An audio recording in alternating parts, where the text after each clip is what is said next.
Moving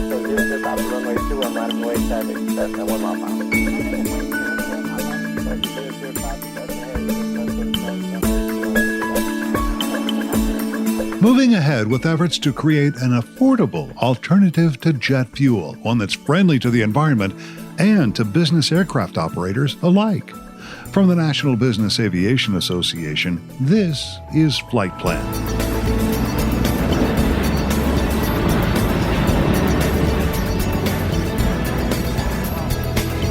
I'm Pete Combs with your trusted source for business aviation news. As you probably know, NBAA and its members are pledged to achieving carbon-neutral growth in international emissions by the year 2020 and achieving a 50% reduction in greenhouse gas emissions below 2005 levels by the year 2050. Where are we in that effort?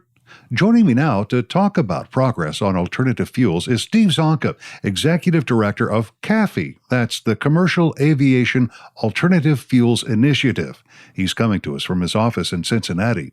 From Washington, D.C., Kurt Edwards, Director General at IBAC, the International Business Aviation Council. And from Purdue University, NBAA's Chief Operating Officer, Steve Brown.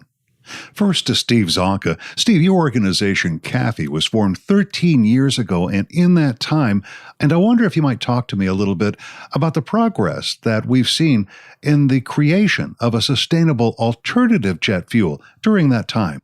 In that time frame, there were people working on production pathways, so referring to the chemical conversion process specifically, because there are other technologies too, but there were people working on the process at the time. The good news is that in this 12, 13-year period, what we have seen is many, many more entities coming into this space with proposed conversion technologies. So we have 5 different approaches approved by the aviation industry for the production of synthetic jet or sustainable aviation fuel. And actually quite a few more in the potential pipeline of new technologies that would convert various feedstocks. Kurt, it seems, if I remember correctly, the international community has been anxious, to say the least, for an alternative to carbon-based fuel. For sure. There's been, I think, a global recognition in the industry that this technology is necessary to get us to our long-term goal in 2050, which is halving our carbon emissions by then relative to 2005 levels. This has been the goal since 2009 for the industry as a whole. We set this for the ICAO assembly that year and came out, and that's what we've been working toward. Steve, will we see a fuel, or will we see a standard? Will there be numbers of types of biofuel? How is that going to work?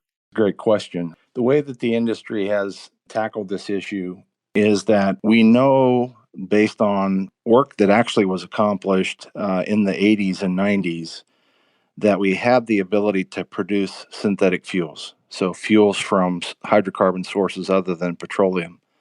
So the approach that we took at the time was to maintain or force this issue of continuing to produce jet fuel, the fuel that's defined by specifications that the industry has been using for decades.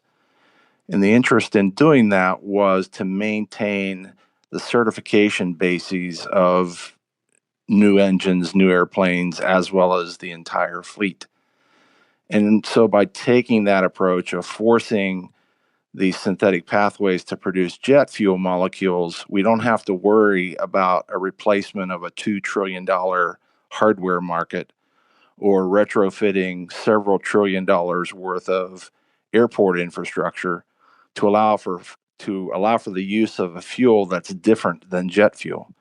So based on that premise, then, we've had many people go to work looking at ways to produce, either in whole or in part, the molecular components that we find in jet fuel today and that are necessary for the safe and efficient usage of today's airplanes. We need this fuel being able to be produced around the world and from feedstocks that are prevalent in those regions and through a wide range of technologies. So we have a lot of people working on concepts to produce a synthetic jet fuel that gives us sustainability criteria by reducing net carbon through the life cycle assessment of how that fuel was produced versus petroleum. And that is what's intended to help lower our overall greenhouse gas output from the industry. Steve Brown, let me ask you to weigh in here for just a moment and tell me, what is your level of confidence that we're going to find and produce a successful alternative fuel for business aviation? Overall, I'm encouraged about the progress that we're making. Because when you think about changing fundamentally the fuel that you're using in a very sophisticated piece of equipment, there are a number of things that are required. I mean, first of all, you have to have a fuel that performs well, meets the specifications needed for the aircraft, is safe, and in fact, in this case, is clean and sustainable without carbon emissions. And over time, working with government and industry, we have that capability. We have a fuel that will work in our aircraft. It's a drop-in capability. It can be mixed with other fuels if necessary. It's completely safe. So the really hard technical work has been done in that sense. The real challenge that's before us is now making sure that we can have a distribution system that makes it available at all these points of sale around the world. And in addition to having an adequate distribution system, having a price that is attractive to replace, the current carbon-based fuels. Kurt, let me ask about where ICAO stands on this. Is there a particular type of fuel, as you've heard Steve just discuss, several types are out there in development.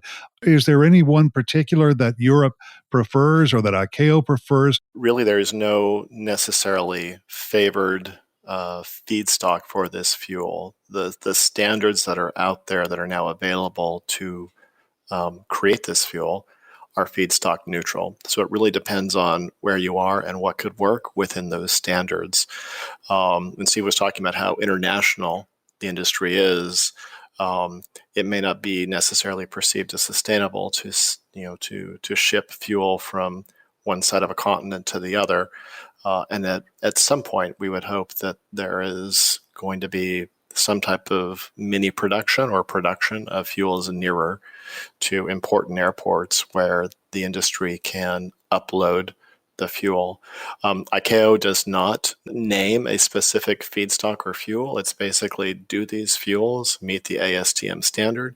If so, yes, they can be dropped into the tank. And Steve can correct me on the technicalities of that.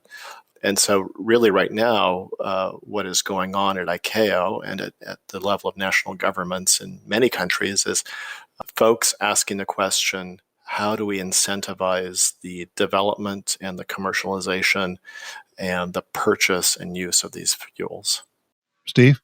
The only distinction that I think that you'll see at an ICAO level is that different fuels, based on how they were produced and from what original feedstock or starting hydrocarbon that they came from, that they will likely actually get different scores for the level of carbon reduction that they bring. And ICAO's intent is that an airline or operator will be able to reduce their commitment to achieving carbon neutral growth by the actual level of reduction that these fuels will give them in operation. So there's no differentiation with respect to the type of fuels. They simply have to be a fuel that meets the fuel spec that the industry has established. And then you might expect to see some natural movement to one type of fuel or another based on its overall value from a life cycle assessment. But all of these fuels produce the same level of overall performance. That is kind of what we're trying to do right now within the industry, is to get that message out and let people know, especially within the business aviation community, because it's less well known within our community compared to the airlines. That you may do that with these fuels. One of the things that Steve just mentioned, if I could go back to it, was regarding scores of carbon reduction. Steve, is that getting at CORSIA credit? Yes, yes. So, Okay. and we haven't talked about that yet, but the framework that the industry has set up for itself, these were voluntary commitments that all of aviation made to cap our greenhouse gas growth for international operations from 2020 onward. That voluntary commitment was taken up by aviation's international regulator, the International Civil Aviation Organization under the UN, and they have been working on a mechanism that allows airlines to achieve carbon neutral growth either through the use of an offset as needed or through the use of these sustainable aviation fuels.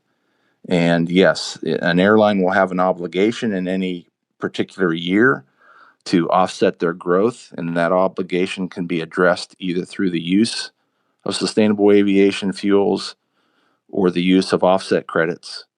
And each type of sustainable aviation fuel that they use will have a score associated with it that's a reflection of the amount of net life cycle greenhouse gases are associated with that fuel. When I asked about the interoperability of this fuel, when we talked about there might be different types of fuel in one place or another, let's say in California versus New York versus London versus Tokyo, will I need to pump my tanks out? Will I need to clean my tanks? I mean, can I drop this into the same tank as I've been using for a different kind of fuel? Yes, we will be producing fuels from different resources using different conversion methodologies.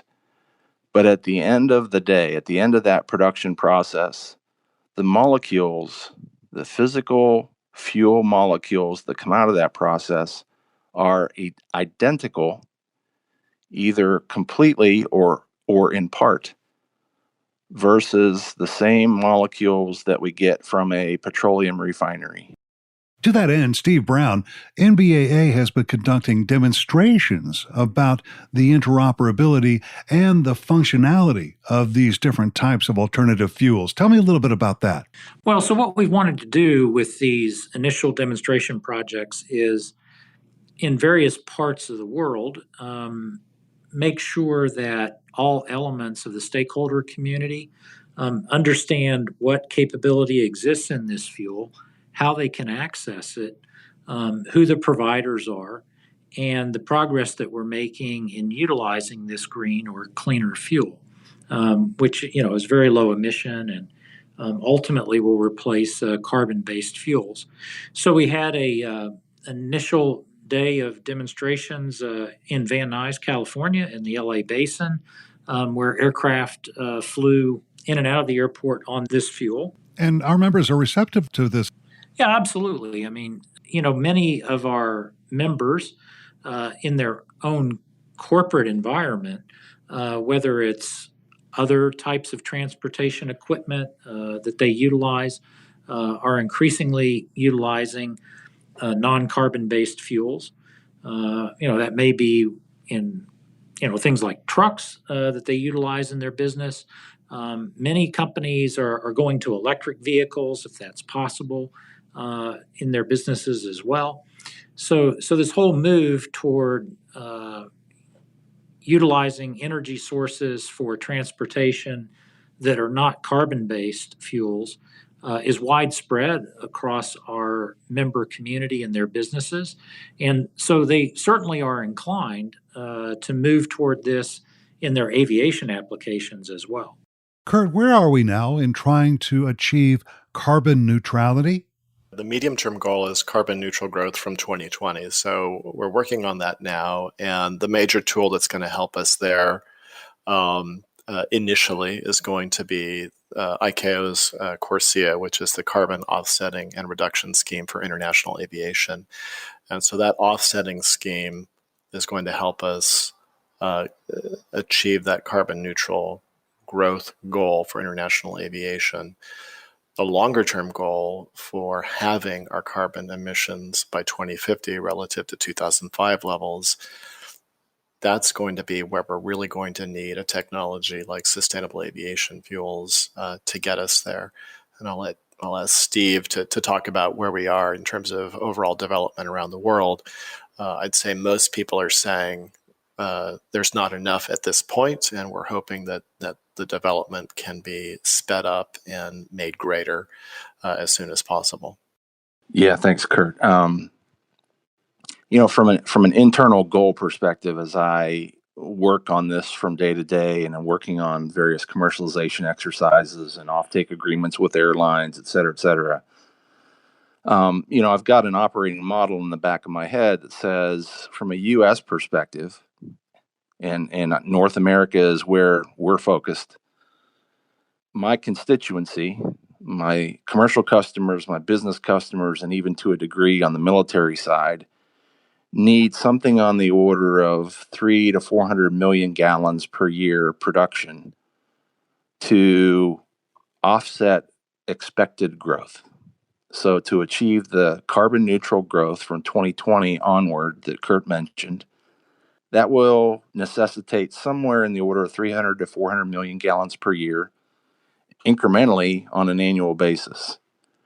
So we're currently not in a position to have 3 to 400 million gallons of production by 2021. And so, as Kurt suggests, we will be relying on a carbon offset mechanism in the early years. Steve Brown, at one point not too long ago, when the cost of jet fuel went through the roof, there was a program at NBAA that allowed operators to band together and create economies of scale to be able to order larger amounts of fuel and therefore drive down the per gallon cost. And I bring that up because I wonder if there might not be something that we could do along those lines to create some economies of scale and perhaps spur on the ability to drive down the cost of an alternative jet fuel. It's a good question. And my overall feeling is that this is a different time compared to then, in the sense that in that era, the fuel distribution system and the fixed base operator FBO chain that is the point of sale at airports was a much more decentralized set of businesses, many, hundreds and thousands of small businesses. Over time, FBOs have become organized into much larger brands and chains, so that now the distribution points are organized into hundreds of establishments that are all working together under the same brand and the same company. So I think those FBO chains are now large enough on a global scale that they're really best positioned to handle the logistics and work on the pricing in a way that couldn't occur in the past. Okay, Steve, let's get back, if we could, to the point that Kurt raised just a moment ago about today's production volumes. What I know today is that we've already got airlines who have committed to more than 250 million gallons per year in terms of offtake agreements with various producers. And what we're waiting on now is for those commercialization activities to finish and for these facilities to start coming online. And I hope that that happens in a rather robust fashion. But I clearly do have line of sight to achieving 250 to 300 million gallons in the 2022 timeframe. And we'll see how it goes after that. My expectation is that when we have successful facilities operating, that the spigots will open from a financing perspective, and that we'll see quick replication of those facilities both in the U.S. and around the world. And then we'll continue to bring on new production methodologies, folks that I talked about before that are sort of in this development pipeline. So I'm actually feeling, fairly robust about where we're going over the next decade, and knowing that we have this CORSIA mechanism in place to allow us to meet our commitments through offsets is a bridge to expanded fuel production.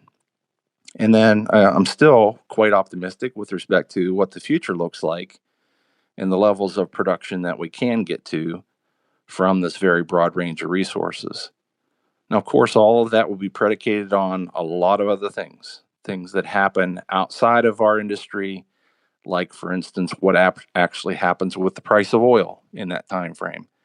And higher oil prices will accelerate the growth of sustainable aviation fuels, and lower prices will probably be an impediment. But there are a lot of other criteria that are out there that will come into play, like what happens with the demand for diesel fuel and gasoline fuel over the next decade and a half as these other technologies come into play. And there's a whole bunch of mechanisms that will, as I indicated, come into play to determine exactly how fast this acceleration might occur. And I don't have a good crystal ball any better than yours, but I just continue to work on the fundamentals to try to deliver sufficient production that allows me to help our North American customers meet their commitments with sustainable aviation fuel as much as they're interested in. Hey, Steve, the 304 million gallons per year that you cited, that's just for North American customers?